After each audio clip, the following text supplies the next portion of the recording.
Hi good morning. ఈరోజు నేను పెసరట్టు చేస్తున్నాను.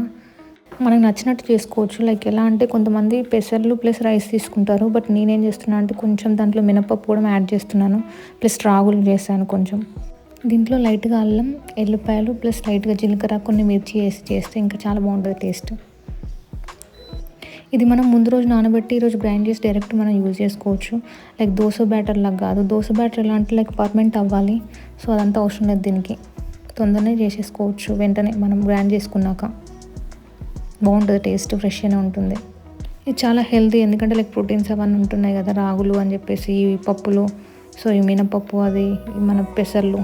సో చాలా బెస్ట్, టేస్టీ కూడా చాలా బాగుంటుంది ప్లెయిన్ దోశ కంటే.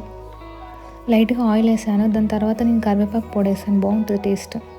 మనకు నచ్చిన కన్సిస్టెన్సీ బట్టి మనం చేసుకోవచ్చు. ఎందుకంటే నాకు చాలా ఇట్లా సన్నం ఉంటే బాగుంటుంది అని చెప్పేసి నేను కొంచెం లైట్గా వేసేస్తాను.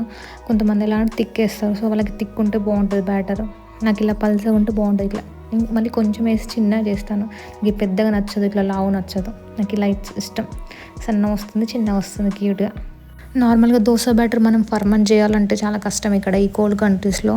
సో అలాంటప్పుడు మనం ఏం చేస్తామంటే లైక్ నేను కింద ఓవెన్లో లైట్ ఆన్ చేసి ఓవర్ నైట్ పెట్టేస్తాను. అయినా లైట్గా ఫర్మెంట్ అవుతుంది. మన ఇండియాలో అంత నీట్గా ఫర్మెంట్ అవ్వదు. సో ఆ కొంచెమైనా పర్లేదని చెప్పేసి మనం అలా యూజ్ చేస్తాము. దీనికి అవసరం లేదు ఫర్మెంటేషన్, ఎందుకంటే జస్ట్ మనం ముందు రోజు నానబెట్టేసింది నెక్స్ట్ డే గ్రైండ్ చేసేసి యూజ్ చేసుకోవచ్చు వెంటనే. దీనికి అంత ఫర్మెంటేషన్ అవసరం లేదు. బట్ బాగుంటుంది టేస్ట్. ఇంక ఫర్మెంట్ అవుతే ప్రాబ్లం, ఎందుకంటే పప్పు కదా, సో స్మెల్ వస్తుంది. సో ఇది వెంటనే యూజ్ చేసుకుంటేనే బెటర్.